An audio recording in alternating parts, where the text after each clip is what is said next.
14 years after the tease of the Xenomorph in Predator 2, we get the long-awaited creature crossover film Alien vs. Predator, released in 2004. But can a battle between these creatures work on a PG-13 rating? Let's find out.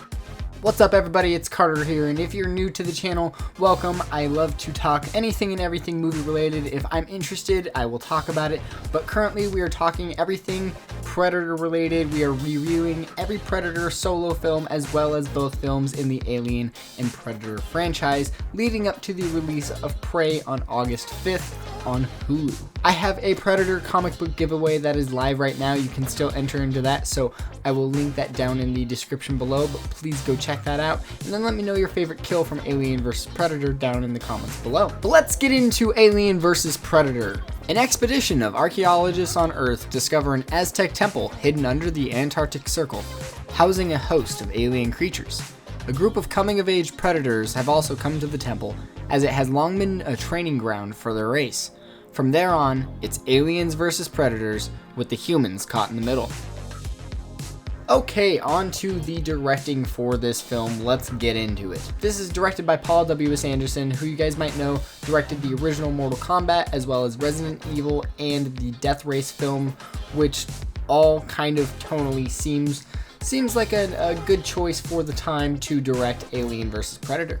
Although this film is extremely forgettable, I will say I do think for the time being, Paul W.S. Anderson did a good job at bringing these two creatures together for the big screen and giving something that people at the time, have some fun with. Again, it's not the best film. It is one of the more forgettable films in the Predator timeline, in my opinion, but it is still a fun watch from time to time. This film is not great. This film is not even necessarily good, but it is fun. And once again, you kind of only really get that fun sensibility from this film because of the PG-13 rating and the real lack of a compelling story. Not that that's what was needed, but the story's pretty wacky. Anderson did a fine job at making a big visual spectacle for the most part, but at the end of the day, again, like I said, it is very forgettable, and over time makes for a really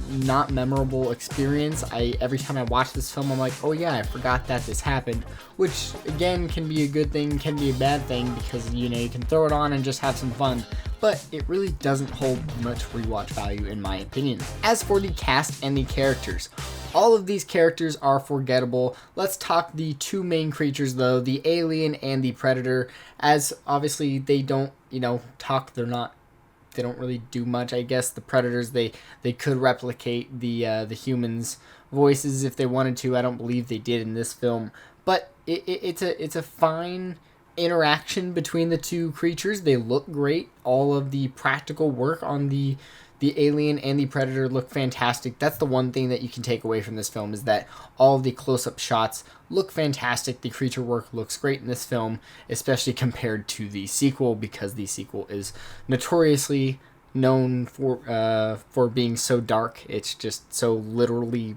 visually dark that you can appreciate actually seeing what's going on in this film. I will say the xenomorphs, they look great, but the predators, they do look a little bit chunkier than usual. Maybe they just got thick thighs. I don't know what's going on, but they look a little weird. I guess you could just say that, these three specific predators are bulking up. I don't know, but they look cool. They look fine, but I prefer the more agility, kind of tall, lankier predators, in my opinion. I do think they are the more intimidating design. As for the characters for this film though, the real characters, the human characters, there's not a single one that's memorable except for Lance Henriksen appearing as Charles Weyland, which is, it's fine, it's fun. He's got his old cough, saying that he wants to go do this thing instead of dying by his cough, which I get. It's all so weak.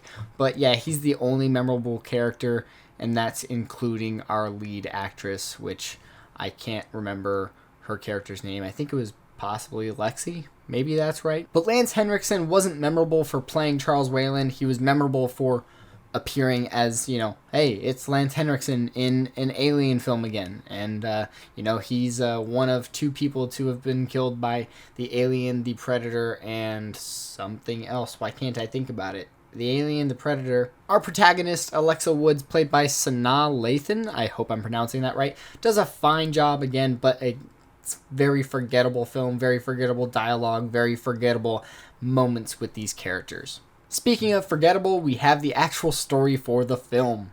We have this weird following researcher expedition storyline where they're exploring this under ice Antarctic temple, which is in concept really cool. It could have been really cool, I think. I do think the idea perfectly fits 2004. That just sounds totally 2004, which is fine. But the whole coming of age Predator idea, it's just not for me. The dialogue is weak, the story itself isn't that interesting, and doesn't bring enough interesting lore to create enough rewatch value for me, or add enough interesting lore to the world to make it a worthwhile watch overall. Now moving on to the visuals. For being a PG-13 film, the look of the Predator and the alien kills are gross and fun, but that's pretty much all we get considering it is a PG-13 rating. We get some blood splatters and it looks pretty bad, honestly. It doesn't hold up today. But as for the actual creature kills, the alien and the Predator, you do get some good alien goo moments. Most of our humans are killed off screen, and like I said, the blood is very weak. As for the actual visuals of the rest of the film, I do think it looks pretty good. All of the explosions and set pieces are all done very well, especially, again, for the time. It does hold up to today's standards. There are so many films made today that are just, they look so poor. They don't look right. And for 2004, it looks good. This is what, this is what somebody wanted in 2004. If I had seen this in 2004 when I was a kid, it probably would have been a blast and I probably would have loved it, but that's not the case. I didn't grow up with it, so I do not have any attachment to it, so I kind of don't care. But as for the visuals, it's fun, it's fine, it looks fine. Like I said earlier, the alien and the Predator themselves actually look phenomenal. The physical work for the Alien Queen is the best looking piece of the film though, hands down. And moving on to the score. The score for this film is really nothing to talk about in my opinion. That's just because it does sound like any other action score from the time. It just sounds loud, obnoxious. It's not my thing. It's not that it's terrible. It's just a very forgettable action score from the time. The actual Alien vs. Predator theme is super weak. And overall, like I said, this score is forgettable. The cast is forgettable. The story is forgettable. There's a lot of forgettable things about Alien vs. Predator. Now moving on to the final thoughts. I enjoyed this film at a younger age, when I was in high school, middle school, high school.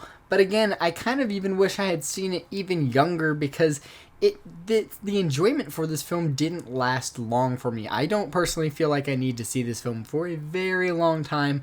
I don't think I will rewatch this film until they somehow get the rights to do this film idea concept again of the Alien versus the Predator. It'll probably happen eventually. It's Hollywood. They want money. I'm down for it. I would like to see a well-made Alien versus Predator film. Both films kind of miss the mark, but they have their moments of enjoyability. But again, it's not much for me for this film. Now, it might seem like I'm being harsh on this film, but it really is just because it is made for a younger Predator Alien fan base, and that's okay. Like I said, I enjoyed it at a younger age, but I don't think I need to see it for a very long while. Alien vs. Predator, I think, is a fun watch, but doesn't make it a overall enjoyable experience to keep rewatching. We've taken a look at the first two Predator films, now adding Alien vs. Predator to that list, so 3 out of the 6 total films featuring the Predator, the iconic creature that will be appearing in Prey later on this year in August 5th, I believe. Very excited for that, but stick around for my Predator comic book giveaway, which is again linked down in the description below.